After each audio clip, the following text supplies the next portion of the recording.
Good morning, everybody. We have a very special guest with us today, Captain Jan Miles from Pride of Baltimore, too. Longtime skipper, and I would even say longtime friend now. Oh, yeah. Yeah. And so we were reminiscing about the first time that I had seen Pride of Baltimore, too. And I think I was a young deckhand in 1989. The first time this vessel went in Canada would have been in '89. And you're on your way to the Into the Great Lakes. To the Great Lakes. And I don't recall if we stopped on the way out, but it could have been either way. Yes. Yeah. That's getting to be a while ago now. Right. Seems both of us have flourished in our careers, and what's Pride up to these days? Well, we've been involved in a sharing of how it all began, because it's been 50 years. Wow. So in 1976, the first boat was under construction. Coincidental to the national birthday, because it got started in 1975, and the idea got started in 1974. It was a result of an analysis of a bemused public not being excited about the redevelopment of the inner harbor. And the mayor was very sensitive to this sort of pause and enthusiasm. And long story short, there's this dramatic meeting in the city hall. You've forgotten your 1812 war history. No, we haven't. We got a fort right over there. And there's this unveiling of an art piece that was made back when of a schooner, Baltimore schooner, and everyone in that room got the same idea at the same time. We got to have one. Well, they go around trying to buy one. It's been 150 years. So the city put out a request for proposal, and they got 5 of them. Lo and behold, there's this commitment to build a replica. Now the drama restarts again in 1976, after the 4th of July in New York. Most of the boats went to Boston. Some of the boats went to Baltimore. And those foreign crews walking the promenade, seeing the boat being under construction, public view, they asked this question: is this going to be your ambassador? So that story goes up to the mayor, and he's a real promoter guy, but not a boater. He says, can you sail the boat? And the answer is, of course we can, but we're going to need an engine, because it's a replica, it doesn't have an engine. So they retrofit. And off it goes, sailing around. And Baltimore newspapers were sharing how other newspapers in the middle of the country were writing about their Pride of Baltimore in yet another town. So that changed hearts and minds. They all got enthusiastic after that. So it all begins then. And the first time she went into Nova Scotia would have been to Halifax. Yes. In '77. And she returned a few other times, but the last time she was there was in '81, when I became a captain at the request of the first full-time captain for the nonprofit. And I came up into the lakes in '81, brought her up there. But then she was lost years later after coming back from a successful campaign in Europe in '85. Yes. She was on her way back in '86, and an event occurred, so a microburst. And nobody knew that what would be next. You know, you're busy taking care of the survivors.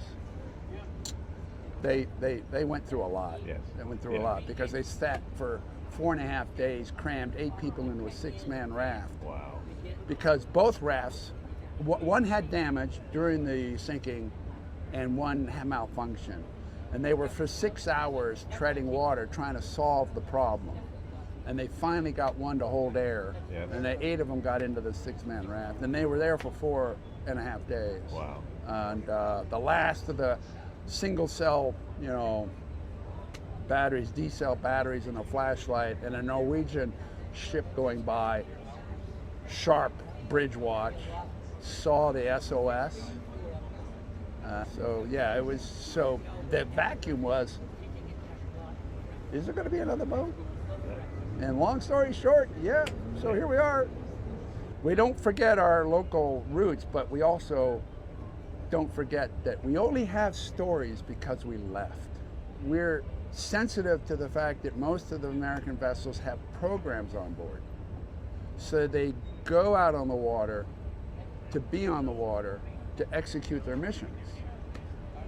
Turn that around. We're only on the water because we've got to get somewhere. Yes. So we have to be careful with our own morale to make sure that we allow enough time to transit so that we can actually do some sailing. Yes. So we have a formula, and if you can, you get ahead of schedule because you can then spend more time sailing or R&R, get into a port somewhere else and rest and repair. Yes. Any ahead of schedule timing is benefits to the ship and crew. We did that on the way down here. We did some sailing off Gloucester, and we anchored in Marblehead for the night.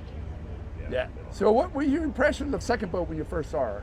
I was new to the tall ships world. I'd been on Bluenose for a couple of years and no experience much before that. And Yeah. your program has always been so well respected, you know, that your pride is held up here. And so it was a chance to see a ship that was doing similar work to Bluenose in the ambassador role. The captain and the mate certainly talked you guys up well. And Well, I think one of the things that, as we've gotten into the 21st century, there's always this analysis and reanalysis of what it costs and what are we getting back.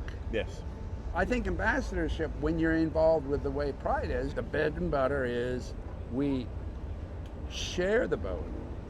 And fortunately, she's so iconic from a visual point of view. Everybody from grandma all the way down to young children's like, wow, look at that. yes.